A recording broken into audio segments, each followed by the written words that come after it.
Bien, señores, vamos a darle los buenos días a todos y vamos a ver algunas informaciones que tenemos para el día de hoy.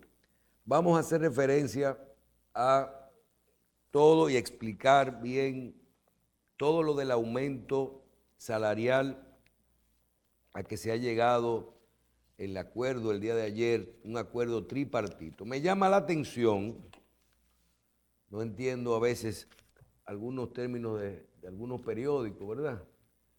Porque el acuerdo se firmó por los tres sectores: el sector empresarial, el sector laboral y el gobierno.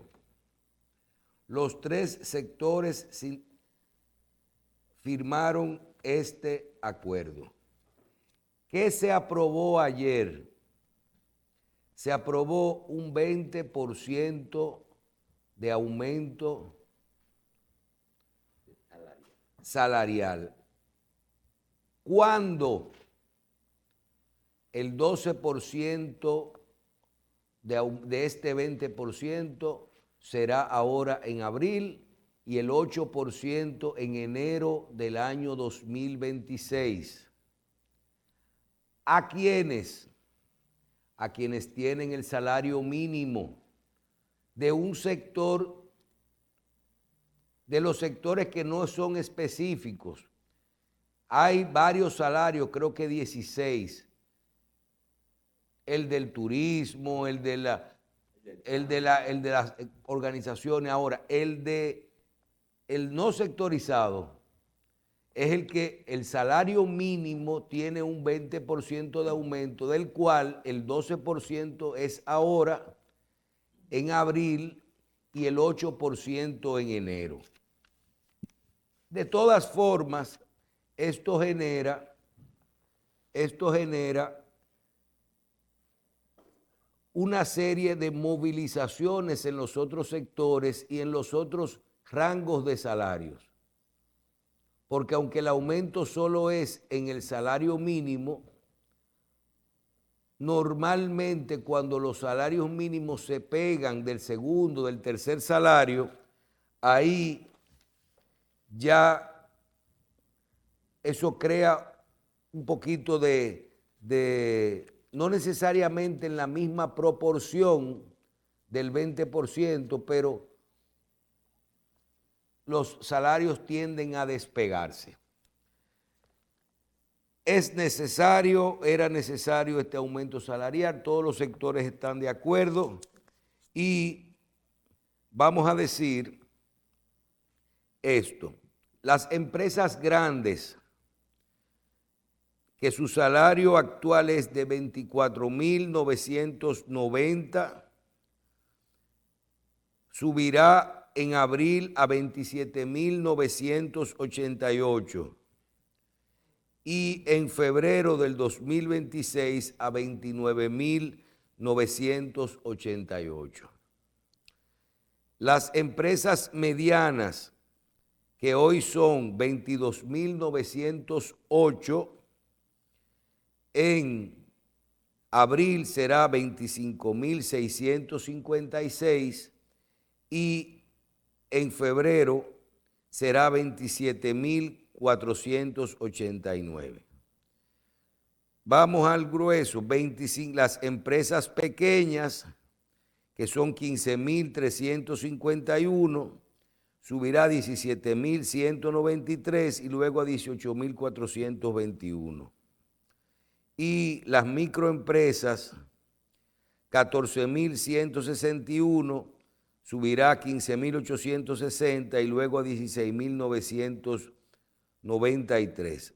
Los vigilantes, que tienen un salario especial, parece que fueron incluidos, 20.527, porque ellos trabajan creo que 6 días, 12 horas, 20.527, luego en abril 22.990, 2.500 pesos más, y en enero 24.633. 24.633. En el campo 10 horas en el campo, 595 a 666 en abril y luego a 714. Tendremos que llamar a algunos amigos del sector agropecuario porque no sé dónde y en qué área del campo dominicano tenemos esta tarifa. No la he visto. La que conozco es de 1,000 y pico de pesos, como de 6 horas de trabajo, y hay que hacer unas pausas para las comidas y buscar la comida y todo esto. No he visto dónde se esté pagando esto en el campo. Repetimos, el Comité Nacional de Salarios, que está integrado por el gobierno dominicano, por los empleados y por el sector laboral, se reunió ayer y definió un aumento salarial de un 20% al salario mínimo no sectorizado. 12% de incremento de este 20% es en abril y el restante 8% en enero del 2026. Ahí está, los 3 sectores hemos visto que están de acuerdo con esto y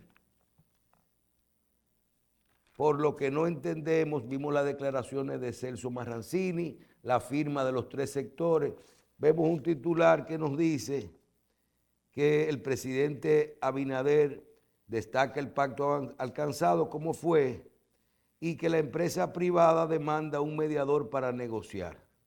No entendí por qué, si están de acuerdo, están demandando un mediador. Puede ser una noticia que esté totalmente equivocada. Por otro lado, vamos a hablar un poquito del gran reto que tienen los ministros y el gran trabajo que tienen los ministros que ayer asumieron sus nuevas responsabilidades. El ministro de Educación de la República Dominicana, Luis Miguel de Camps, asumió ayer como ministro de Educación y el ingeniero Eduardo Estrella asumió como ministro de Obras Públicas de la República Dominicana. Tienen grandes responsabilidades de las cuales tenemos que hablar. En el caso de Obras Públicas, asumió una gran cantidad de obras, un plan de gobierno que está iniciado y tendrá el ingeniero Eduardo Estrella que canalizar todos los recursos humanos, económicos, para terminar y dar seguimiento a todas las obras que están en ejecución en toda la geografía nacional. Identificar cuáles son las prioridades, cuál es el nivel de estas obras, cuál será el flujo de los recursos que tendrá para poder continuar esto y terminar las obras de mayor impacto que tienen en nuestro país en este momento abiertas el Ministerio de Obras Públicas. No creo que haya a 3 años y medio mucho espacio de grandes obras nuevas o de grandes proyectos. Tenemos mucho mantenimiento, mucho asfalto y muchas obras a nivel nacional que se iniciaron. ¿Cuál será la prioridad para la terminación de todo esto? En el caso del ministro de Educación, tiene que abocarse a asumir una cartera que hoy tiene una situación actual y muchos problemas que vienen de atrás. Lo primero es que tiene una cartera que parece ser que está en un proceso de fusión con la educación superior. Dos ministerios que se van a fusionar y se van a manejar desde el Ministerio de Educación. ¿Cuál será este comportamiento? La educación superior adentro, ¿cómo se manejará todo esto? Luego, el gran reto es ya a nivel de la educación básica y lo que se llama la educación preuniversitaria. Luis Miguel de Camps, nuevo ministro, tendrá que ver cuál es la pauta. Si te vas a ir por el plan decenal, ¿qué es lo que vamos a enseñar? ¿A quiénes le vamos a enseñar? Los niños y jóvenes, si van a tener todos un aula, si van a tener todos un desayuno y una comida, si todos van a tener un maestro delante, qué contenido y qué libro va a tener ese estudiante o va a recibir ese estudiante, si necesita transporte, si vamos a tener tanda extendida, cuáles son las materias que se van a recibir, si vamos a dar ciencias sociales, matemáticas, moral y cívica, o si vamos a dar inteligencia artificial, si vamos a tener un libro de texto o vamos a tener una computadora. ¿Qué es lo que vamos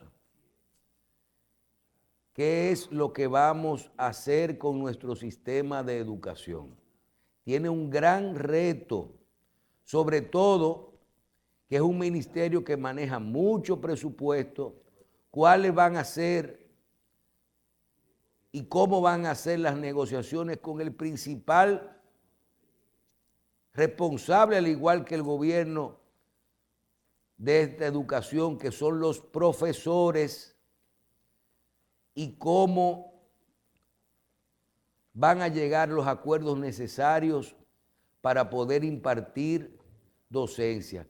4% del presupuesto del Producto Interno Bruto se dedica a la educación. ¿Y cómo vamos a hacer que mejore nuestro producto terminado? Vuelvo y repito, y he dicho siempre que aquí nos estamos preocupando todavía por mejorar la calidad de la educación y creo que aquí lo primero es irnos a lo básico. Irnos a lo básico, buscar 4 o 5 materias básicas y tratar de que lo primero es que los 2 millones de jóvenes reciban la educación. Tener un plan definido y además el nuevo ministro de Educación tiene que saber que es un ministerio grande, complejo, ahora se le integra hasta educación superior, pero cuando usted tiene esas direcciones que son como el Instituto Nacional de Bienestar Estudiantil, encargada de lo que son los uniformes, la comida, los zapatos, el desayuno, cuando usted tiene el INAFOCAN, Instituto Nacional de Formación para los Docentes, ese instituto es encargado de la capacitación de los docentes. Entonces, ahí ocurre, así hay uno para los deportes, todo eso. Todos esos institutos tienen su presupuesto dentro del Ministerio de Educación, pero funcionan separados. Entonces es un regulador, el Ministerio de Educación en muchos casos. Las construcciones y mantenimiento de escuelas es separado del ministerio.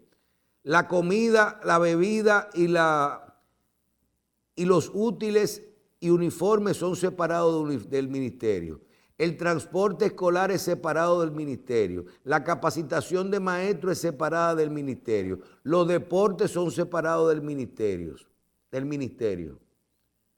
Pero todo esto debe de regularse por ahí. Y es parte de ese presupuesto, pero si los otros lo hacen mal, se le pega al ministerio.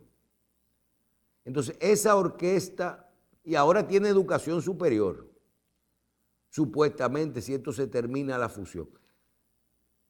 El gran reto, lograr que esa orquesta no desafine, que toquen todos al mismo tiempo la misma canción. Nosotros veíamos personalmente qué hacía la diferencia, y yo creo que esa es una. Todos esos directores deben de trabajar sincronizados con un sistema de educación. Que cuando el Ministerio de Educación diga, yo voy a impartir lengua española 101 a los estudiantes de primer grado de bachillerato,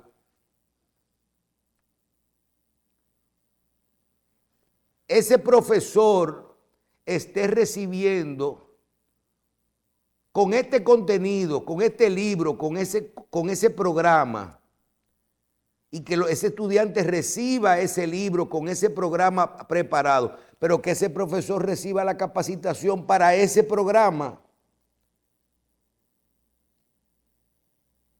Entonces, el gran reto es que todo esto funcione junto y que el plan, y hacer un plan a corto y a mediano plazo. Le decíamos a una persona el otro día, mira, aquí el tema es que aquí hay que resolver dos temas. Un tema de cómo vamos a hacer un plan decenal, como se está presentando muy bien, que lo más importante es que todos vayan juntos y trabajemos por lo mismo. Pero también aquí hay que coger un departamento del Ministerio de Educación para resolver un problema todos los días.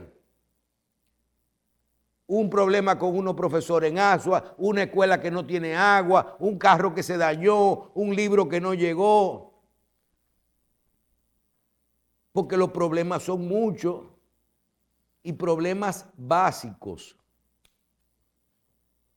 Y este es uno de los grandes retos. Los dos ministerios que tomaron posesión ayer, ingeniero Eduardo Estrella y el licenciado Luis Miguel de Camps, en educación, tienen grandes responsabilidades. Tienen que terminar todas estas obras, en el caso del Ministerio de Obras Públicas y en el caso de la educación, tiene el gran reto de darle continuidad y de desarrollar un plan que hasta ahora no hemos visto que está funcionando bien en nuestro país.